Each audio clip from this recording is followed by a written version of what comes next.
Reason number 1, the engine. Reason number 2, big SUV looks and road presence. Reason number 3, cabin space and practicality. Reason number 4, safety. Reason number 5, the pricing. Alexa, open sunroof. So there we go.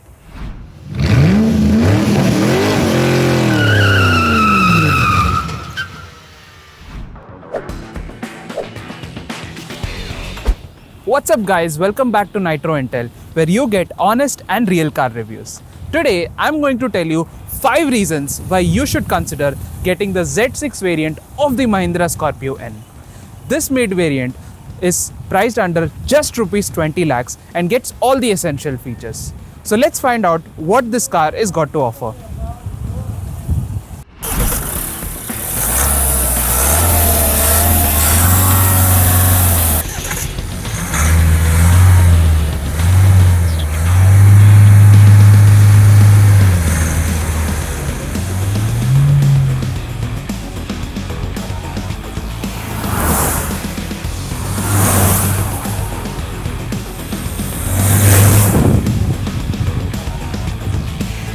Reason number 1, the engine. The Z6 comes with the same 2.2 litre M-Hawk turbo diesel engine from higher variants.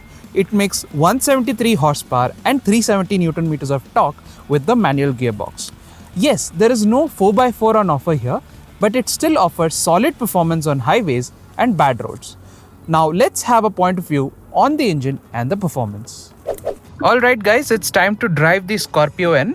Let's straight away start this engine. Let me turn off the air conditioning, auto ignition, hazard indicator, traction control. So putting down the handbrake, getting into first gear. Let's switch the drive mode to zoom, and the digital display is on. Checking on the safety.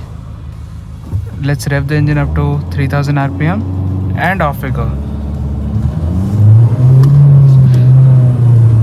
My god, this engine roars to life. At third gear we are at 80 and here we are at about 105, and this Scorpio took about roughly 14 seconds to reach the 0 to 100 mark. Now talking about the engine on offer, this Mahindra Scorpio N is powered by the 2.2 litre M-Hawk diesel engine, which produces about 172 horsepower at 3500 rpm and a torque of 375 newton meters at a very low of 1500 rpm. The ride is very punchy, and the mid-range, especially between 60 to 80, is quite good. The ride feels quite stable at high speeds. As you can see, we are cruising at about 100 right now, and the high speed stability is not a concern at all. In fact, this car has a top speed of 165 kilometers per hour, and the suspension is, however, on the softer side. The ride doesn't feel very bouncy though, and since this car is powered on a ladder on frame chassis, obviously the body roll is inevitable, considering that it has a huge tall by stance. It stands at about 1.9 meters tall, so definitely I think the body roll something cannot be avoided. Apart from that, the disc brakes on offer give solid braking performance. It is adequate enough, and it is definitely sure-footed.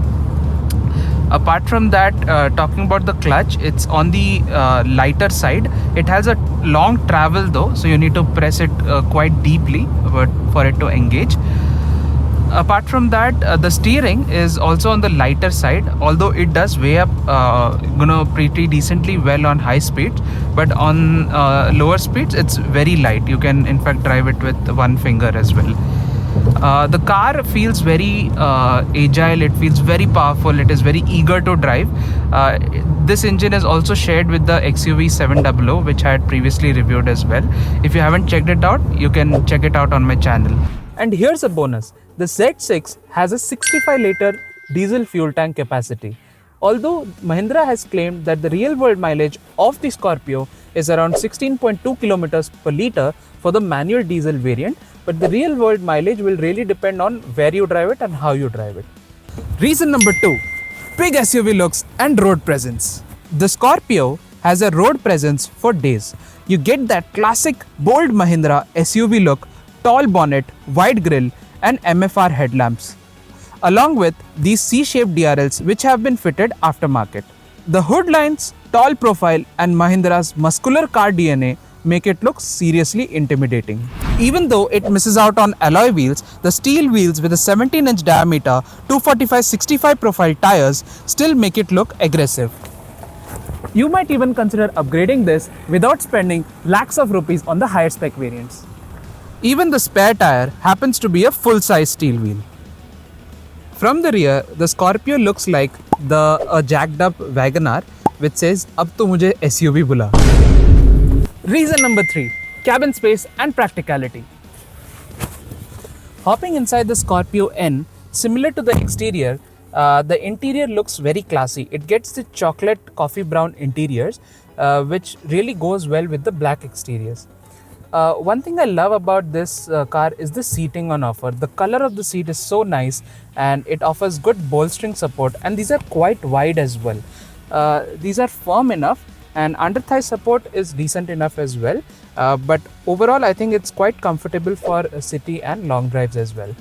Due to the tall boy stance, it gets ample amount of headroom on offer. On the driver side, you get these grab rails which you can hold on to while entering or exiting the car.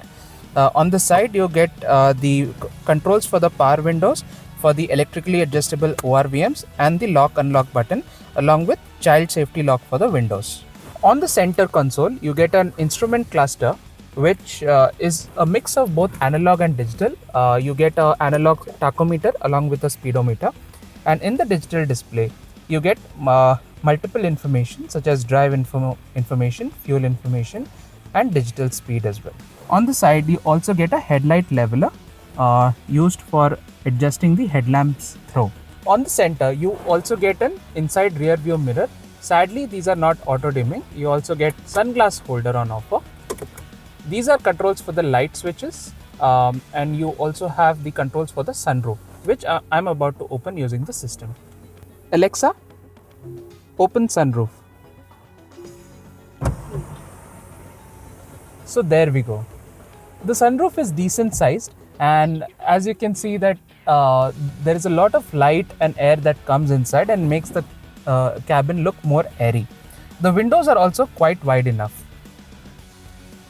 Now onto the center, you get an 8-inch infotainment system powered by Adrenox, which supports Android Auto and Apple CarPlay wirelessly. The screen is quite slick to use as well. It's quite responsive, and it also gets inbuilt navigation as well.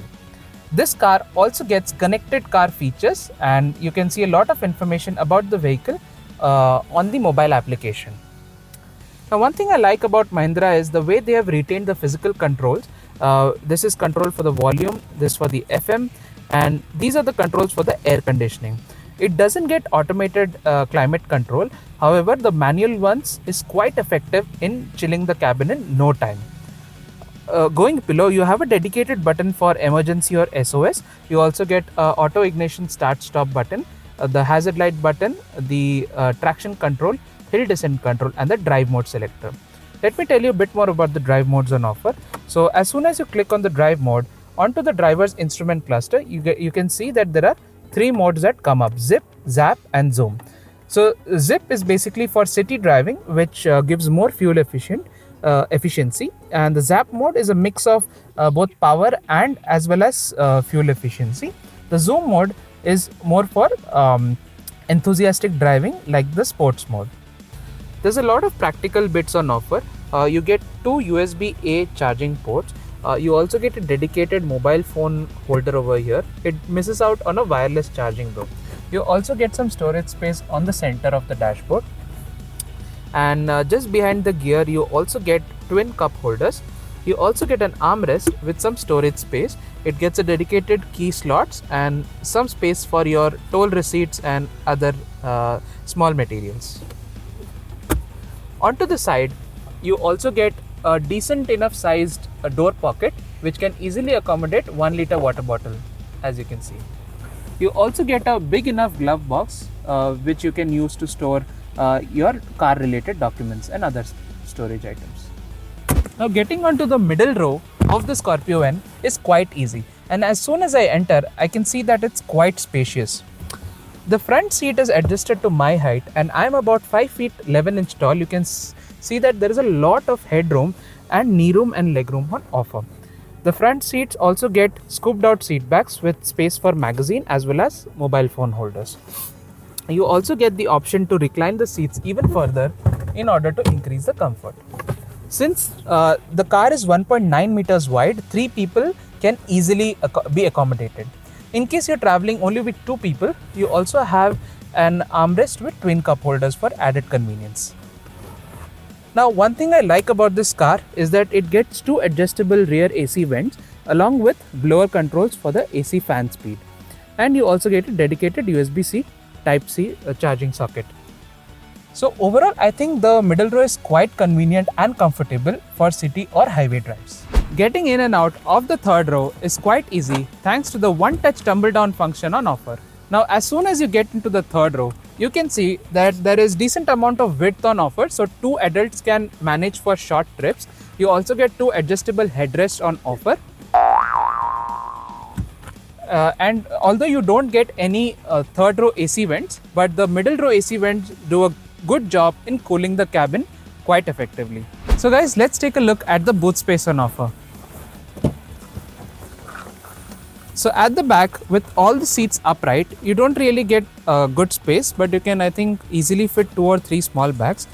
As soon as I tumble down and fold the rear seat like this, you get a massive 480 liter boot space on the rear.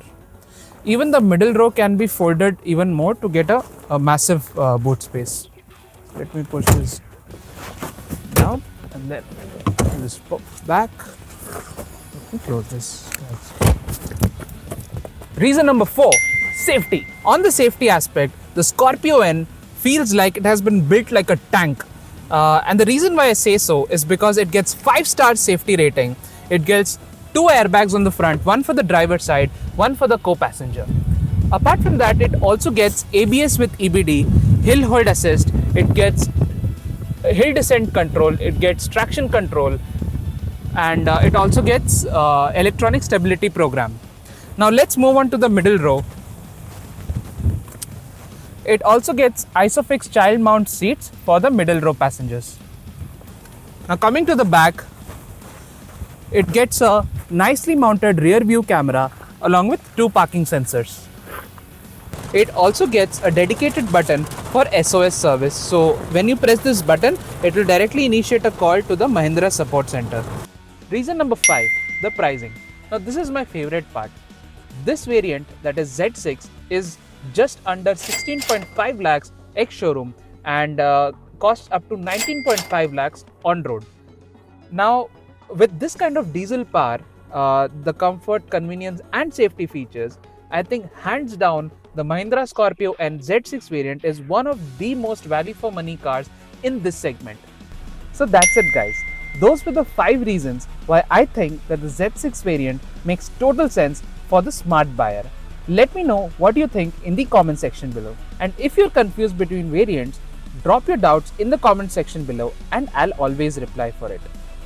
And don't forget to hit the like button, smash the subscribe button, and I'll catch you in the next review. So until then, bye bye and have a good one.